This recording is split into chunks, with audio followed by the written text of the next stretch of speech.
एक लड़का सिर्फ एक ईमेल खोलता है और उसके अकाउंट से 2 लाख रुपए गायब हो जाते हैं।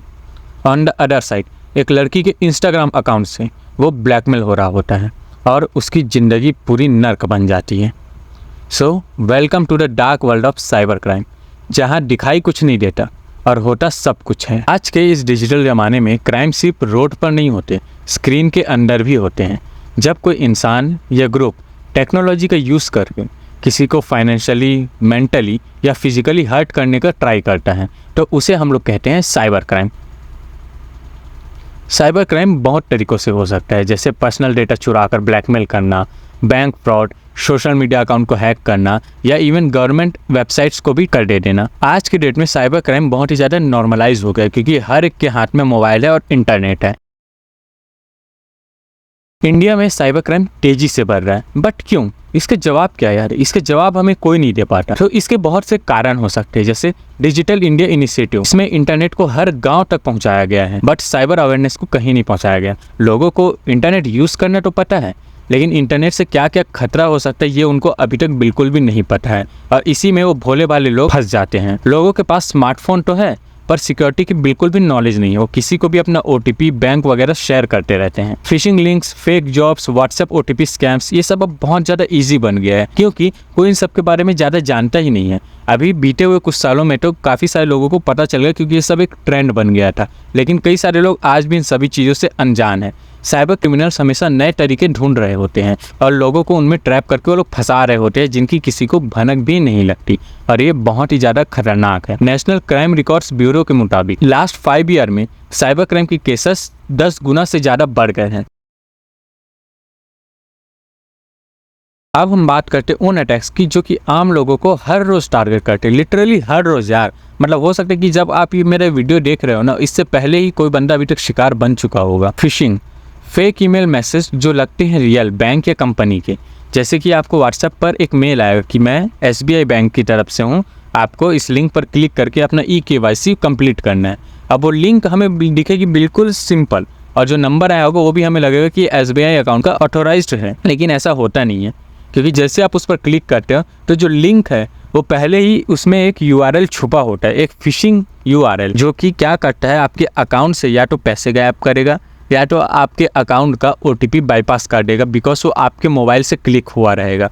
ये बहुत ही हाई लेवल की चीज़ होती है, लेकिन कुछ लोग इसे सीख के ना डेंजरस कामों के लिए यूज़ करते हैं। विशिंग, कॉल करके OTP या बैंक डिटेल ले जाना। आपने कई बार सुना होगा कि आपको एक कॉल आता है, बोलता है कि हम बैंक से बात कर रहे हैं, आपका कोई अमाउंट फंस गया है या कुछ भी हो सकता है यार, और वो आपका आधार कार्ड और OTP वगैरह ले लेते हैं। इस चीज़ को कहते हैं विशिंग। फिशिंग का ठीक और ठीक सिंपल सा मतलब होता है ये। रैनसमवेयर, सिस्टम हैक करके पैसा मांगना। रैनसमवेयर में या तो आपका मोबाइल या तो आपके सिस्टम के सामने में कुछ भी एक वॉलपेपर हमेशा लगा रहेगा, एक तरीके से मान लीजिए कि यू हैव बीन हैक्ड, ऐसा कुछ। ये सब ज़्यादातर लोगों ने नहीं देखा होगा क्योंकि ये बहुत ही ज़्यादा हाई प्रोफाइल केसेस में होता है, लेकिन आजकल ये हर किसी के साथ होने लगा, इसलिए आपको इसके बारे में जानना जरूरी है। उस जो पॉपअप आएगा, जो डिस्प्ले में वॉलपेपर चलता रहेगा, उसे हटाने के लिए अब उसमें कुछ भी हो सकता है आपकी कुछ उल्टी सीधी हरकतें वाली फोटो या वीडियो, कुछ भी, उसे हटाने के लिए ये लोग आपसे रैनसम मांगेंगे, वो भी बिटकॉइंस के थ्रू मांगेंगे। आइडेंटिटी थिफ, आपके नाम पे लोन ले लेना, शॉपिंग करना। आप जो किसी भी वेबसाइट में, खासकर ये जुए सट्टे वाली वेबसाइट में अपना जो डेटा डालते हो ना,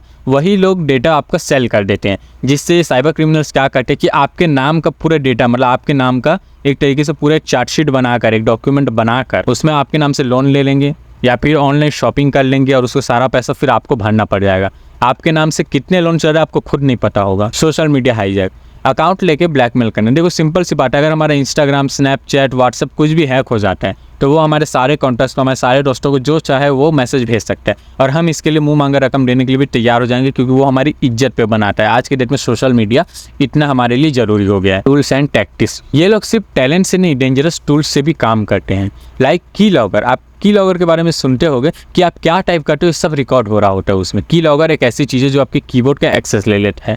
रिमोट एक्सेस ट्रोजन, जिसे हम लोग रैट कहते हैं, ये आपके डिवाइस का एक्सेस ले लेता है पूरी तरीके से। आप जो भी थर्ड पार्टी ऐप डाउनलोड करते हो ना, उन सभी ऐप्स में की लॉगर रैट रहता है। फिशिंग किट्स होते हैं जिसमें एक क्लिक में फेसबुक जैसा लॉगिन पेज रेडी हो जाता है, उसमें आप जाके अपनी डिटेल्स डालते हो और आपका अकाउंट हैक हो जाता है। डार्क वेब के मार्केट्स रहते हैं जहाँ पे आपका डेटा बिकता है सिर्फ 50-100 रुपए में। लिटरली यार, इतने में आपको इंपॉर्टेंट डेटा जो कि किसी पैसे से उसे नहीं तोला जा सकता वो बिक जाता है।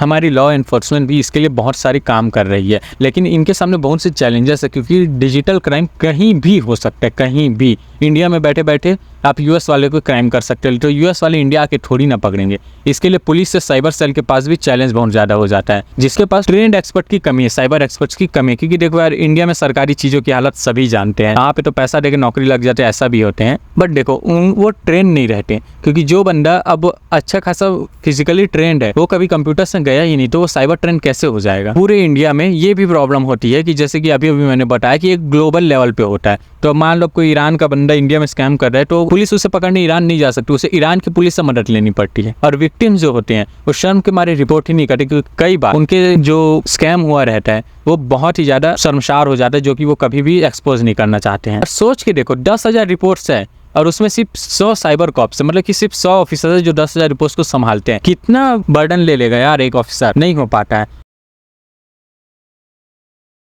लेकिन देखो, सरकार एक्टिव हो तो गई है, लेकिन नाम मात्रा का मान लो। अब खैर यार, मैं फिर सब बोलना पसंद नहीं, इसलिए हटाते हैं, क्या पता मेरे ऊपर कल केस हो जाए। सो देखो, साइबर स्वच्छता केंद्र बनाया गया है पब्लिक अवेयरनेस के लिए, जहाँ पे साइबर क्राइम के बारे में बताया जाता है, सिखाया जाता है। SCRT in cyber attack detection and response, ये एक संस्था है या फिर एक ऑर्गेनाइजेशन है जो कि साइबर क्रिमिनल को पकड़ने का काम करती है। साइबर क्राइम गवर्नमेंट.in एक ऑनलाइन वेबसाइट है, जिसमें आप अपनी साइबर क्राइम जो भी हुए उसे अपलोड कर सकते हो और वो उसके ऊपर में चार्जशीट या फिर एक्शन फाइल करते हैं। सो देखो यार, डिजिटल दुनिया में सेफ रहना है हर किसी की जिम्मेदारी है, और अगर इसमें सेफ रहना है तो तुम्हें दूसरों के भरोसे रहना छोड़ना होगा। साइबर क्रिमिनल्स हर वक्त नए ट्रैप रेडी कर रहे होते हैं, सो आपको इसके लिए तैयार रहना पड़ेगा। सो दोस्तों, वीडियो कैसा लगा? अच्छा लगा हो तो लाइक करो और कमेंट करके बताना कि आपको नेक्स्ट टॉपिक कौन सा चाहिए, और चैनल को सब्सक्राइब करके जरूर रखना। मैं मिलता हूँ आपसे नेक्स्ट वीडियो में।